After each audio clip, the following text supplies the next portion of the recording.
पंजाब में नया आईनी बहरान पैदा हो गया। गवर्नर पंजाब ने उस्मान बुज़दार का इस्तीफा मुस्तरद कर दिया। इस्तीफा मुस्तरद होते ही काबीना बहाल होने का दावा। उस्मान बुज़दार की सदारत में काबीना इजलास जारी।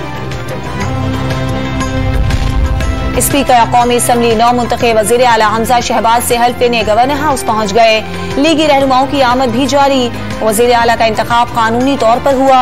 गवर्नर पंजाब के खिलाफ आर्टिकल 6 की चार्जशीट में मजीद इजाफा हो गया। लीगी रहनुमा अता तारड़ ने उस्मान बुज़दार का काबीना इजलास नौटंकी करार दे दिया। उस्मान बुज़दार का बतौर वज़ीर आला इस्तीफा इत्तेहादी अकाफ लीग दुरुस्त तस्लीम कर चुकी। इस्तीफे से मुतालिक हकाइक सामने आ गए। स्पीकर पंजाब असम्बली ने दोस्त मजारी के इख्तियारात बहाली के खिलाफ अपील दायर की थी। परवेज इलाही ने तस्लीम किया था। उस्मान बुज़दार का इस्तीफा मंजूर हो चुका।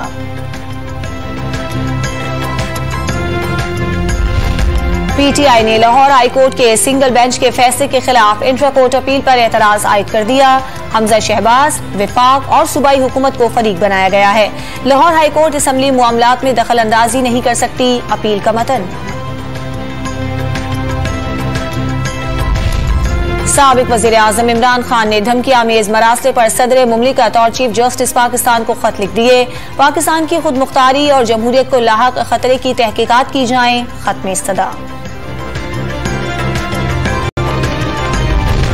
और कराची में आज पारा 40 डिग्री तक पहुंचने का इम्कान। डेरा गाजी खान और जैकबाबाद में दर्जे हरारत 47 डिग्री रिकॉर्ड। शुमाली इलाका जात में ग्लेशियर्स पिघलने से बनने वाली झीलें सैलाब का बाइस बन सकती हैं।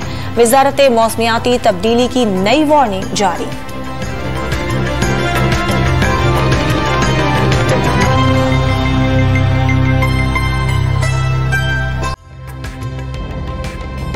ताज़ा तरीन वीडियोस के लिए हमारा YouTube चैनल सब्सक्राइब करके बेल आइकन प्रेस कीजिए ताकि आपको मिले हर अपडेट सबसे पहले।